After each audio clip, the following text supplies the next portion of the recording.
di jurnal pertama ini, kenapa peneliti mengambil judul ini adalah berawal dari latar belakang peneliti melihat adanya fenomena yang terjadi di asrama mahasiswi DD. Di situ mahasiswinya memiliki rasa cemas, kemudian gugup, mahasiswi kurang dapat mengungkapkan pendapat di muka umum karena mereka beranggapan bahwa pendapat mereka itu salah.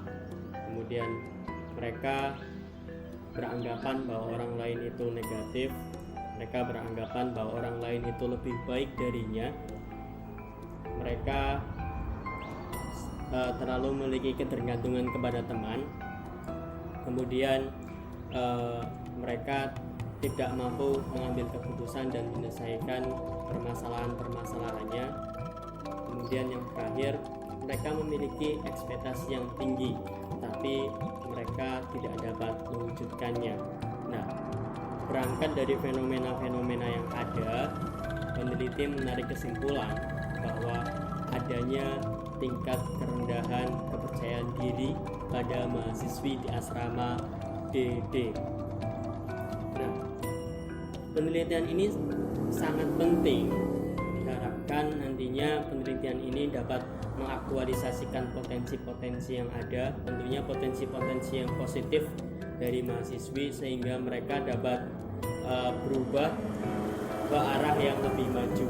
Nah, pelatihan asertivitas ini berfungsi untuk memilah-milah pikiran-pikiran yang baik untuk digunakan untuk kedepannya dapat meningkatkan kepercayaan diri pada mahasiswi DD itu sendiri. Kemudian di penelitian ini menggunakan metode yang pertama, variabel tergantungnya adalah kepercayaan diri pada mahasiswa, sedangkan variabel bebasnya ada pelatihan asertivitas.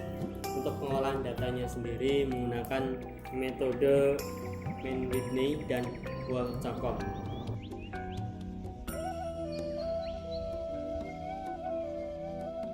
Saya di sini akan menjelaskan kriteria subjek dan proses asesmen pada jurnal yang pertama. Kriteria subjek pada jurnal yang pertama ini adalah mahasiswi yang berjumlah 10 orang. Mereka akan dibagi menjadi 2 kelompok, kelompok eksperimen dan kelompok kontrol. Masing-masing kelompok terdiri dari 5 orang. Proses asesmen pada jurnal yang pertama ini adalah peneliti menggunakan rancangan eksperimen, pretest, post-test, kontrol, grup desain. Observasi dan wawancara juga dilakukan pada kelompok eksperimen untuk menggali informasi mengenai kondisi subjek sebelum, selama, dan setelah dilakukan intervensi.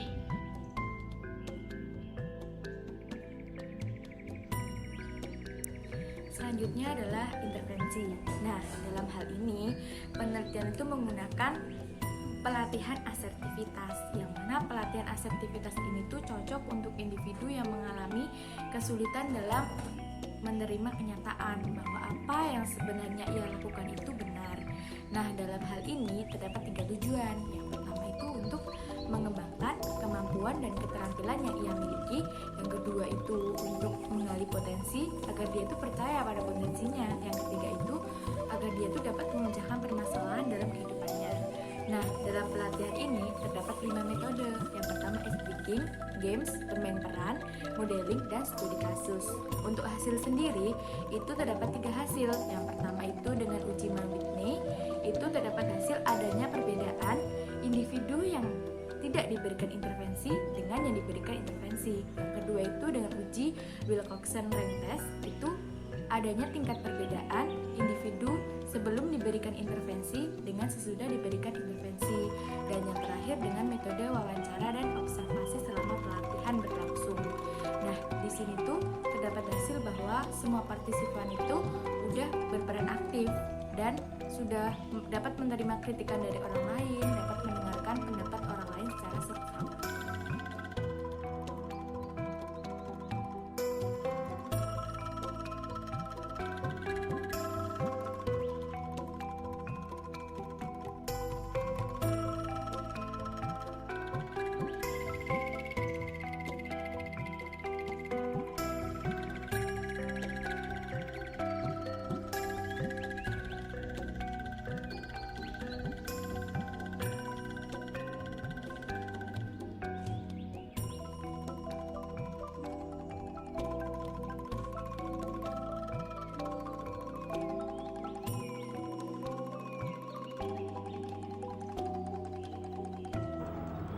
di jurnal kedua ini latar belakangnya adalah anak di usia sekolah dasar tergolong pada masa perkembangan middle childhood, di mana perkembangan ini anak-anak cukup cepat, baik itu perkembangan fisik, emosional, kemudian intelektual maupun sosial.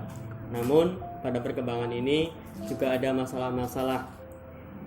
Salah satunya terjadi pada masa ini berkenaan dengan perbedaan perkembangan setiap anaknya, baik itu perkembangan minat, kemudian kepribadian, dan lain-lain.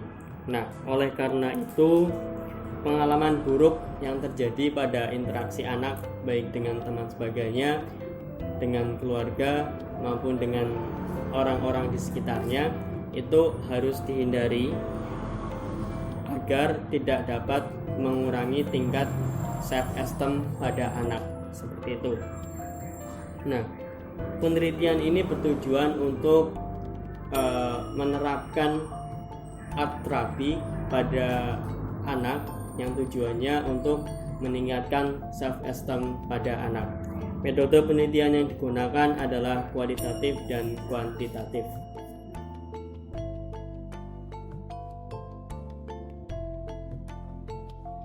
Saya di sini akan menjelaskan kriteria subjek dan proses asesmen pada jurnal yang kedua.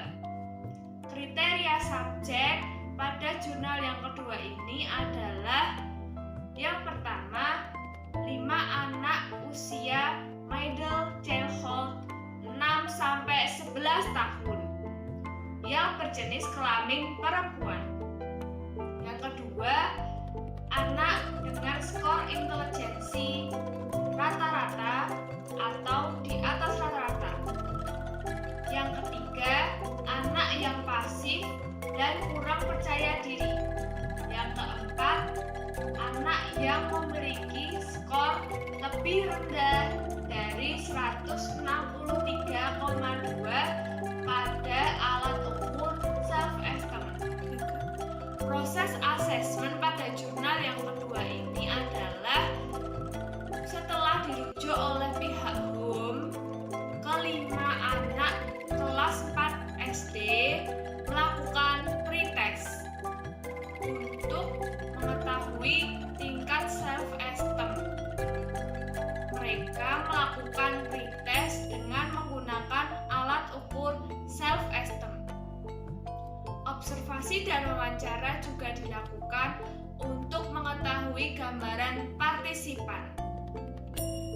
Alat tes self-esteem digunakan lagi setelah selesai intervensi sebagai post-test. Hasil dari pretest post-test akan dibandingkan untuk mengetahui dampak dari intervensi terhadap tingkat self-esteem pada anak usia middle childhood.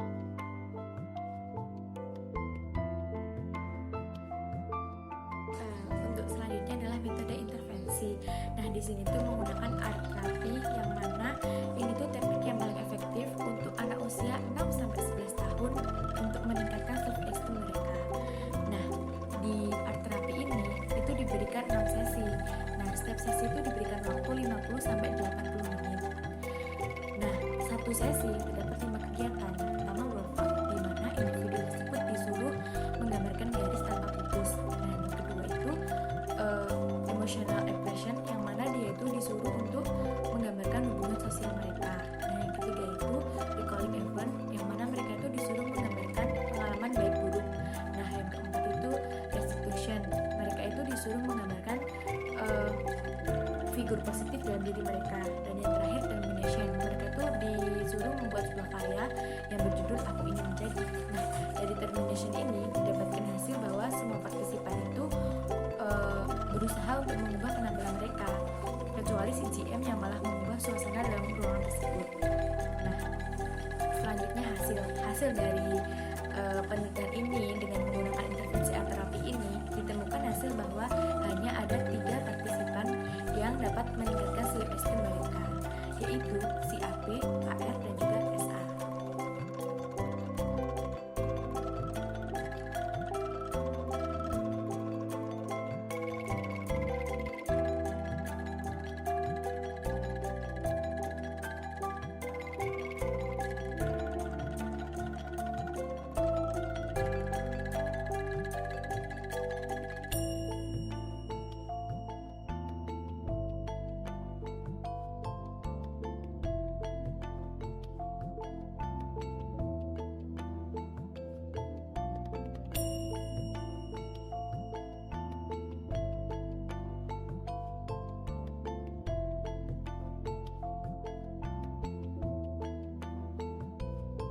Bye.